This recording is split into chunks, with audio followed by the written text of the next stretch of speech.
ಕಳೆದ 3 ದಿವಸ 4 ದಿವಸದಿಂದ ಇಡೀ ಕರ್ನಾಟಕ ರಾಜ್ಯದಲ್ಲಿ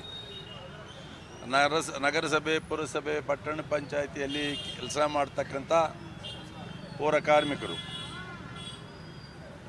ವಾಲ್ಮೆನ್ಗಳು, ಆಮೇಲೆ ಡ್ರೈವರ್ಗಳು ಸುಮಾರು 3-4 ದಿವಸದಿಂದ ಧರಣಿಯನ್ನು ಮಾಡ್ತಾ ಇರ್ತಕ್ಕಂಥದ್ದು ನಾವು ಪತ್ರಿಕೆಗಳೆಲ್ಲ ನೋಡ್ತಾ ಇದ್ದೇವೆ. ನಾನು ಕೂಡ ಇವತ್ತು ನಮ್ಮ ಚಿತ್ರದುರ್ಗ ನಗರಸಭೆಯ ಈ ಧರಣಿ ಮಾಡ್ತಕ್ಕಂಥ ಸ್ಥಳಕ್ಕೆ ಭೇಟಿ ನೀಡಿದಂಥ ಸಂದರ್ಭದಲ್ಲಿ ಅವರು ಕೆಲವು ಬೇಡಿಕೆಗಳನ್ನಿಟ್ಟಿದ್ದಾರೆ. ನಿಜವಾಗಲೂ ಕೂಡ ಆ ಬೇಡಿಕೆಗಳು ಅತ್ಯಂತ ಸೂಕ್ತವಾದಂಥ ಬೇಡಿಕೆಗಳು.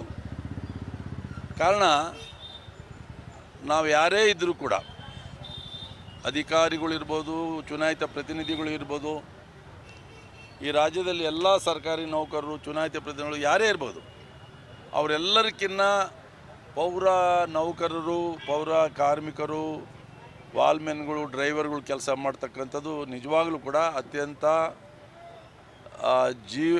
ಜೀವಕ್ಕೆ ತೊಂದರೆ ಆಗುವಂಥ ಸ್ಥಳಗಳಲ್ಲಿ ಹೋಗಿ ಮತ್ತು ರೋಗ ರುಜಿನ ಬರುವಂಥ ಬರುವಂಥ ಜಾಗಗಳಲ್ಲಿ ಹೋಗಿ ಕೆಲಸ ಮಾಡಿ ಊರನ್ನು ಸ್ವಚ್ಛತೆಯನ್ನು ಕಾಪಾಡೋದ್ರಲ್ಲಿ ಅತ್ಯಂತ ಕನಿಷ್ಠವಾದಂಥ ಕೆಲಸ ಮಾಡ್ತಕ್ಕಂಥ ಯಾರಾದರೂ ಇದ್ದರೆ ಅವರು ಪೌರ ಕಾರ್ಮಿಕರು, ಪೌರ ನೌಕರರು ಮತ್ತು ಡ್ರೈವರ್ಗಳು, ವಾಲ್ಮೆನ್ಗಳು ಇವರೆಲ್ಲ ಮಾಡ್ತಕ್ಕಂಥದ್ದು.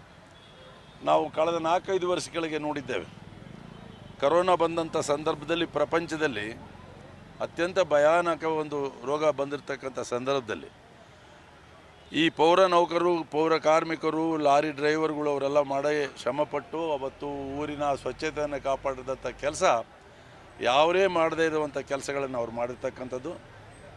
ಸಿದ್ದರಾಮಯ್ಯನವರು ಬಡವರು ಪರಗೆ ಇರ್ತಕ್ಕಂಥವರು, ಹಿಂದುಳಿದ ವರ್ಗದವರು, ದಲಿತರ ಬಗ್ಗೆ ಕಾಳಜಿ ಇರ್ತಕ್ಕಂಥವರು. ನಾನು ಕೂಡ ಅವ್ರ ಜೊತೆಯಲ್ಲಿ ಸುಮಾರು 10-15 ವರ್ಷ ಶಾಸಕನಾಗಿ ಕೆಲಸ ಮಾಡಿದ್ದೇನೆ.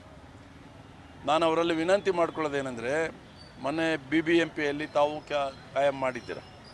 ಇಲ್ಲೂ ಕೂಡ ಇಡೀ ರಾಜ್ಯದಲ್ಲಿ ಕೂಡ ಒಂದು ಕಟ್ ಆಫ್ ಡೇಟನ್ನು ಅನೌನ್ಸ್ ಮಾಡಿ, ಇಷ್ಟು ವರ್ಷ ಆದವ್ರಿಗೆ, ಇಷ್ಟು ಸೇವೆ ಮಾಡಿದಂಥವ್ರಿಗೆ ಅವರಿಗೆ ಕಾಯಂ ಮಾಡಿ, ಸರ್ಕಾರಿ ನೌಕರರಿಗೆ ಏನು ಫೆಸಿಲಿಟೀಸ್ ಸಿಗುತ್ತವೆ ಅದೇ ಥರ ಅವ್ರಿಗೆಲ್ಲ ಕೊಡಬೇಕು ಅನ್ನೋ ಒಂದು ಬೇಡಿಕೆ ಏನಿದೆ, ಅದು ಅತ್ಯಂತ ಸೂಕ್ತವಾದಂಥ ಬೇಡಿಕೆ. ಅದರಿಂದ ದಯವಿಟ್ಟು ಮಾನ್ಯ ಮುಖ್ಯಮಂತ್ರಿಗಳು ಇದನ್ನು ಗಮನ ಹರಿಸಬೇಕು ಅಂತಲೂ ವಿನಂತಿ ಮಾಡ್ತಾ ಅವ್ರ ಪರವಾಗಿ